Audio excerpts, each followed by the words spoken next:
నమస్కారం అందరికి. 12వ తారీఖు జూలై 2026 ఆదివారం నాటి పంచాంగ శ్రవణం అండి.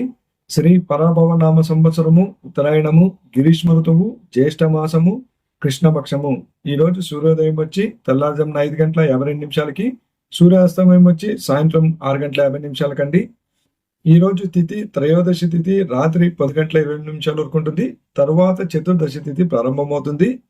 ఈ రోజు నక్షత్రం రోహిణి నక్షత్రం ఉదయం 8:27 వరకు ఉంటుంది. తరువాత ఆరుద్ర నక్షత్రం ప్రారంభమవుతుంది. ఈ రోజు యోగం వచ్చి వృద్ధి యోగము, కరణం వచ్చి గర్జీ కరణము.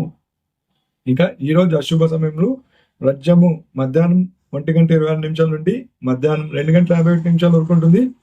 దుర్ముహూర్తం సాయంత్రం 5:06 నుండి సాయంత్రం 5:52 వరకు ఉంటుంది.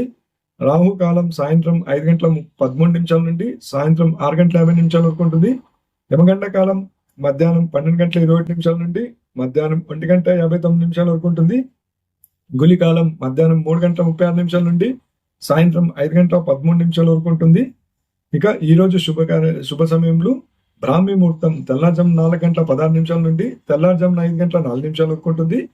అమృత గడియలు తెల్లారుజామున 5:35 నుండి ఉదయం 7:02 వరకు ఉంటుంది. అభిజిత్ ముహూర్తం ఉదయం 11:52 నుండి మధ్యాహ్నం 12:47 వరకు ఉంటుందండి. ఇక ఈ రోజు శుభకార్యాలకి మంచిదైనా అవునండి. ఆదివారము త్రయోదశి తిథి రోహిణి నక్షత్రము బాగానే ఉంటుంది కాబట్టి ఈ రోజు అన్ని శుభకార్యాలకి మంచిదే. అయితే రోహిణి నక్షత్రం ఉదయం 9 గంటల వరకునే ఉంటుంది. 9 గంటల లోపలే బాగుంటుంది. 9 గంటల పైన ఆరుద్ర నక్షత్రం వస్తుంది కాబట్టి ఆరుద్ర నక్షత్రం ఉండే సమయంలో శుభకార్యాలకు అంత మంచిది కాదు. ఈ రోజు ఏమన్నా ఉదయం 9 గంటల వరకునే 9 గంటల వరకునే బాగుంది. ఆ తర్వాత బాగలేదు. ఓకే అండి. ఇంకా మన ఛానల్ సబ్స్క్రైబ్ చేసుకోకపోతే సబ్స్క్రైబ్ చేసుకోండి.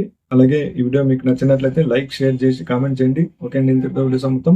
ధన్యవాదాలు.